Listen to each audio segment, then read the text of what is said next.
रायगड, महाराष्ट्रासह देश विदेशातील ताज्या बातम्या पाहण्यासाठी मॅक्स इंडिया लाईव्ह चॅनलला सबस्क्राईब करा आणि बेल आयकॉन दाबायला विसरू नका.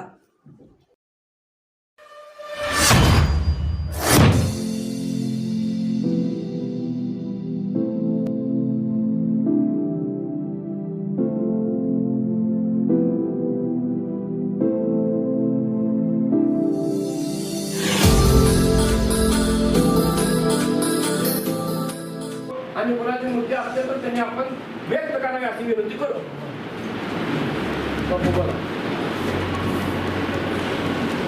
जाहीर करावं ते अधिवेशनामध्ये करावं, नाहीतर पुढची दिशा आपल्याला ठरवावं लागेल.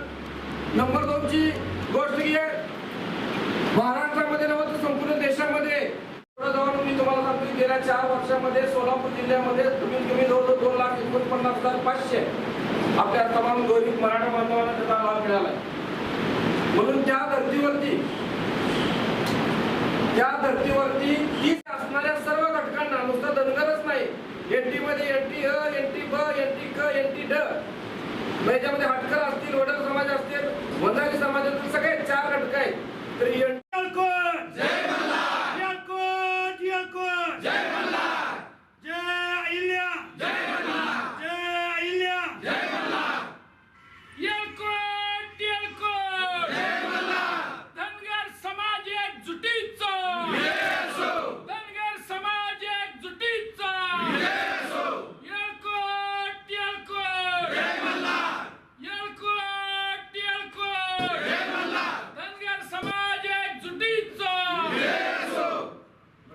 येथे धनगर समाजाची एक बैठक झाली आणि या बैठकीमध्ये असे निर्णय घेण्यात आलेले आहेत की येणाऱ्या एकादशीच्या अगोदर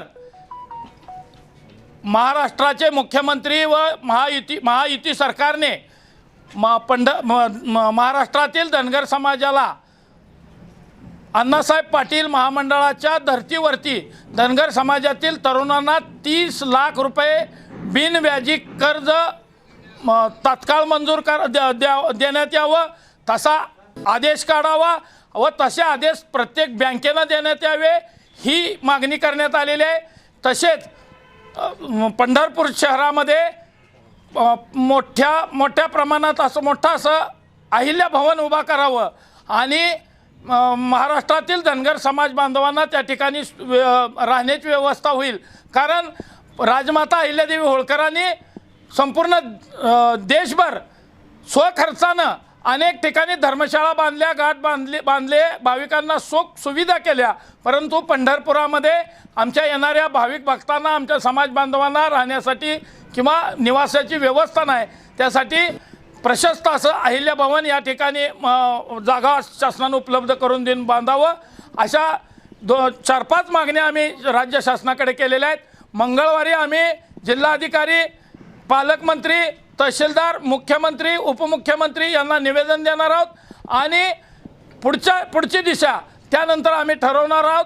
पण पंढरपूरच्या एकादशीच्या अगोदर राज्य येणाऱ्या अधिवेशनामध्ये धनगर समाजाचे प्रश्न सोडवावेत, अन्यथा धनगर समाजाच्या मोठ्या रोषाला या सरकारला सामोरं जावं लागेल.